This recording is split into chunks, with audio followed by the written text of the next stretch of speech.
Olá, meus amigos, que Jesus abençoe a todos mais uma vez. Estamos no canal Palavra Amiga Espírita e eu sou o Rogério.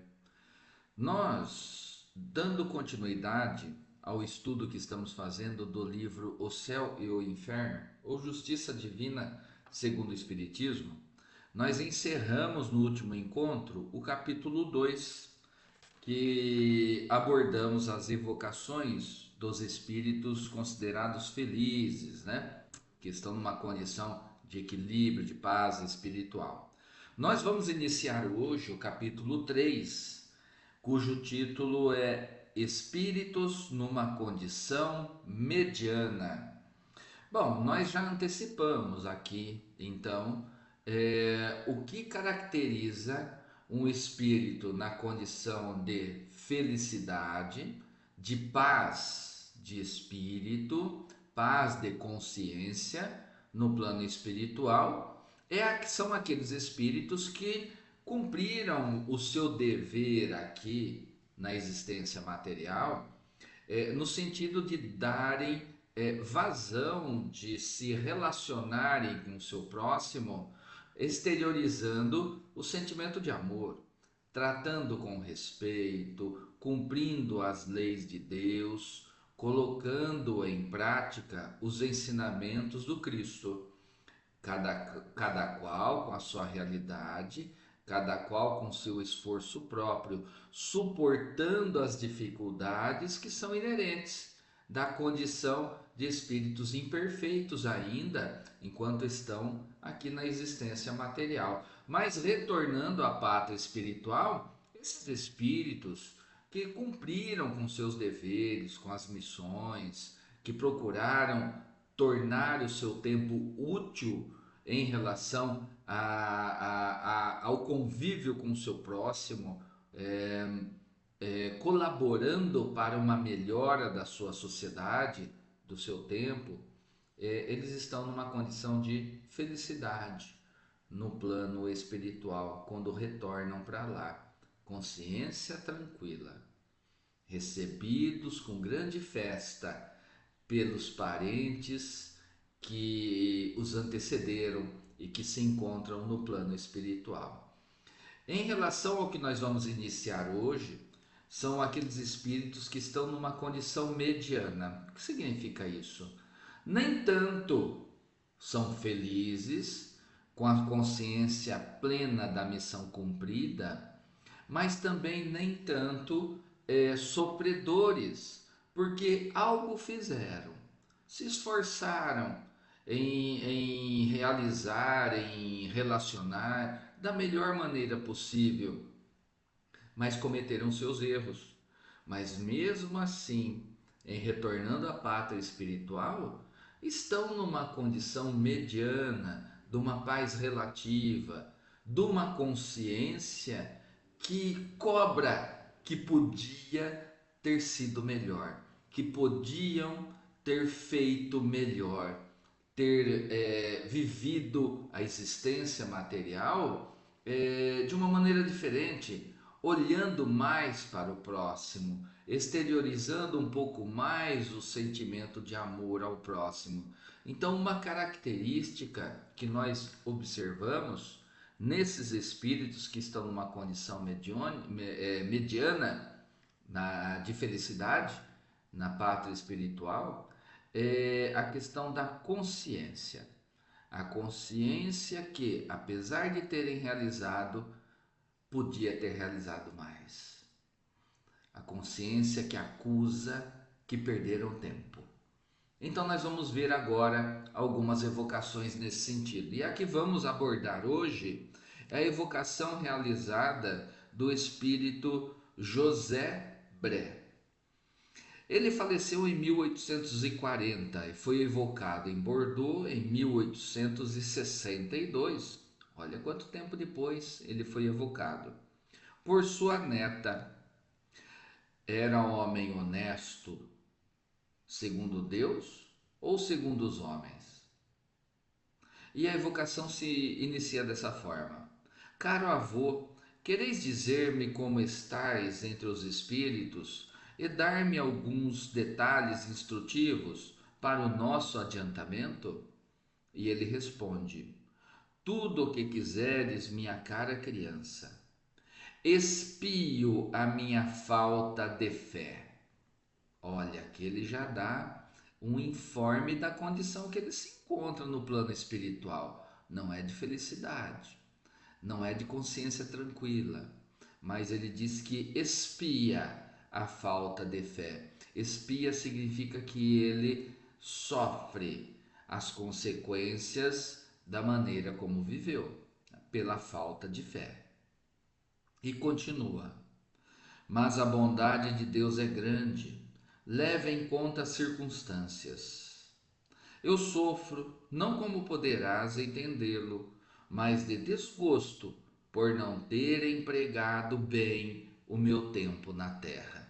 Olha o sofrimento que ele acusa, que ele se encontra na pátria espiritual. Não era má pessoa, de forma alguma, longe disso, mas a consciência nos cobra, porque é o juiz que não dá para a gente fugir dele. É a consciência que todos nós temos, do certo e do errado.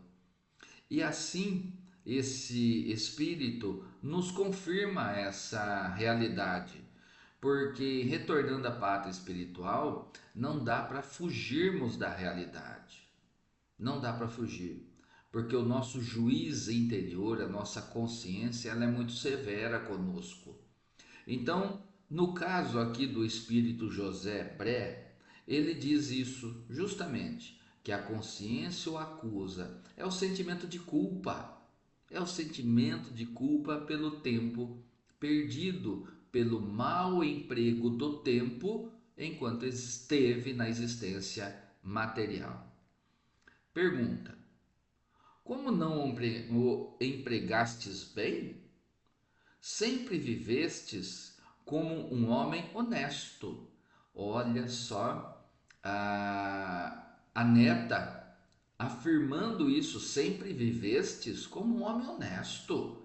Então, aos olhos aqui do mundo, o espírito José Bré, enquanto encarnado, reencarnado, ele teve uma vida cumprindo os deveres da sociedade, como se fosse um homem de bem aos olhos da sociedade.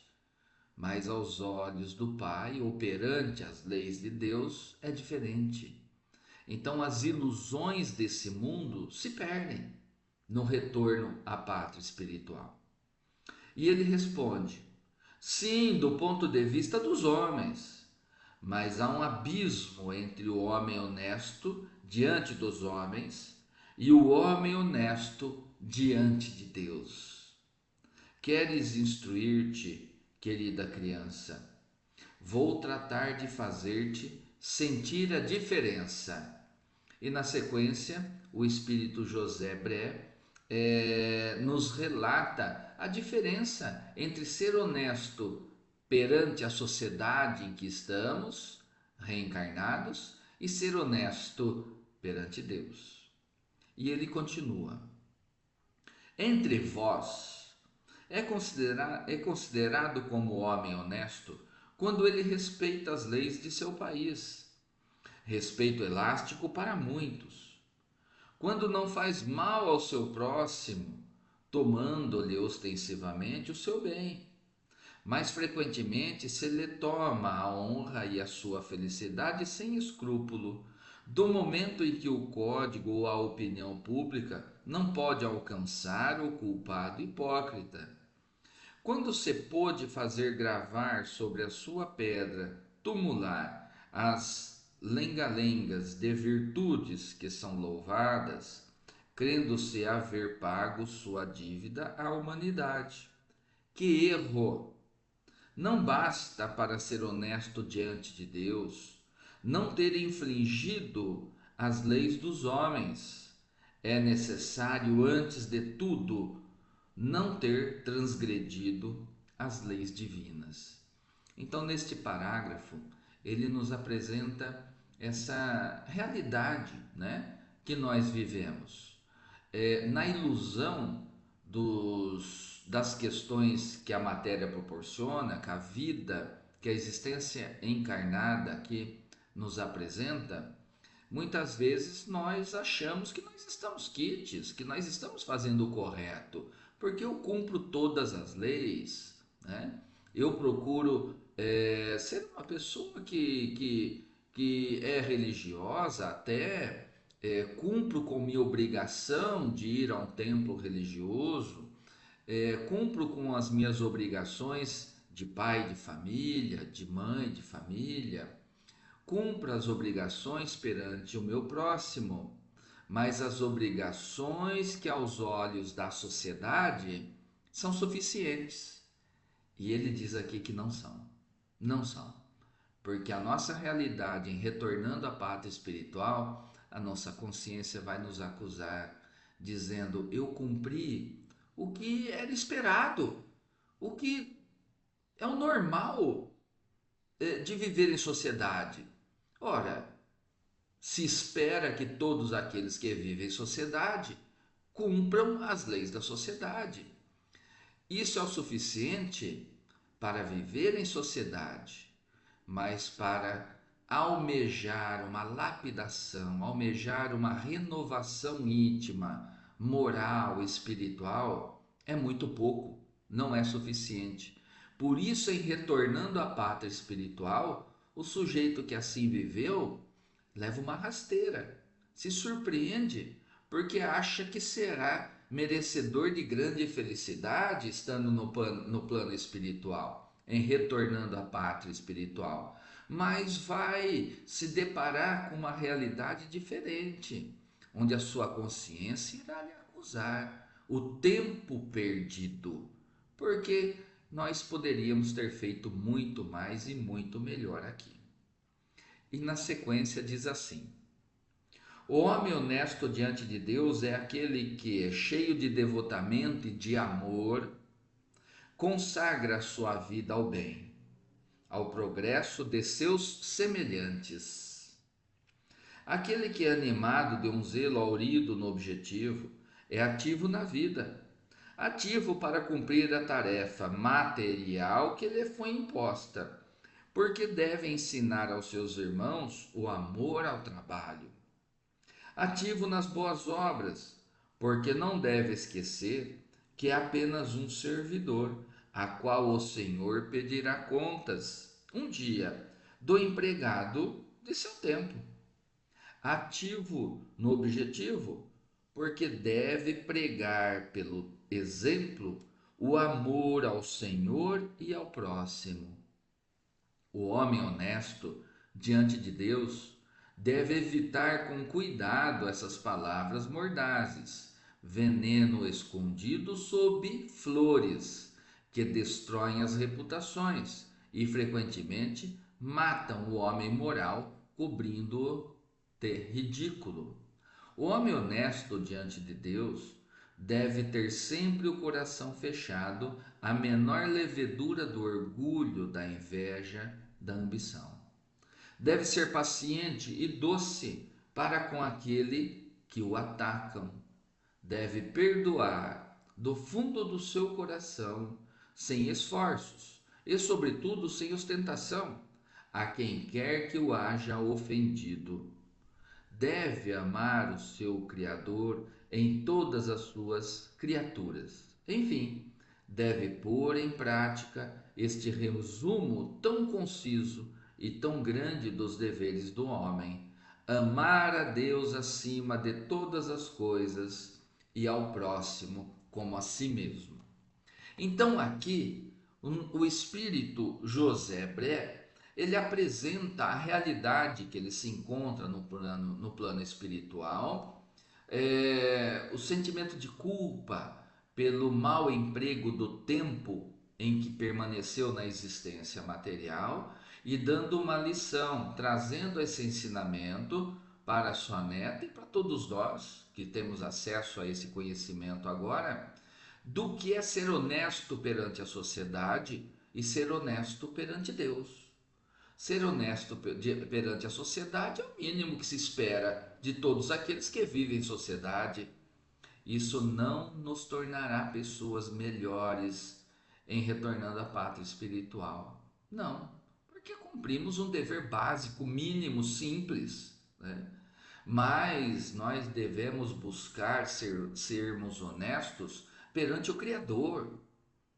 E o que significa isso? Significa em nos esforçarmos, em sermos pessoas melhores, em exteriorizar o sentimento de amor, não apenas para aqueles que gostam de nós, que é o que a sociedade espera, mas para aqueles que não gostam da gente, para aqueles que nós não conhecemos, para aqueles que nós nunca nos relacionamos antes. Isso é exteriorizar o sentimento de amor ao próximo. Isso é praticar a caridade na sua essência, em olhando para o outro qual é a sua necessidade. Porque perante a sociedade, quando nós somos ofendidos, a sociedade acha justo que você retribua a ofensa e que fique quites, né? O mal que foi feito, você retribua o mal. Isso é uma justiça imperfeita dos homens. Agora, perante Deus, não. Não é esse o comportamento que ele quer da gente. Ele quer o comportamento, ele espera que tenhamos o comportamento seguindo os ensinamentos do Cristo, o nosso grande professor, o nosso grande mestre. Então fica aqui essa valiosa lição que esse irmão nos trouxe. Então, ele está no plano espiritual, não está numa condição de felicidade, também não está numa condição de muito sofrimento, mas a consciência lhe acusa que podia ter sido melhor. E certamente receberá a oportunidade de retornar à experiência material para fazer diferente e fazer melhor diante do aprendizado que obteve. Que nós possamos abrir os nossos olhos aqui, enquanto há tempo, enquanto estamos aqui nos relacionando com o nosso próximo e assim termos a oportunidade de sermos pessoas melhores, não fazendo somente o que a sociedade humana aqui espera da gente, mas buscando fazer o que o Pai, o Criador, espera de nós. Esse é o recadinho de hoje. Então, meus amigos, até o próximo encontro. Forte abraço!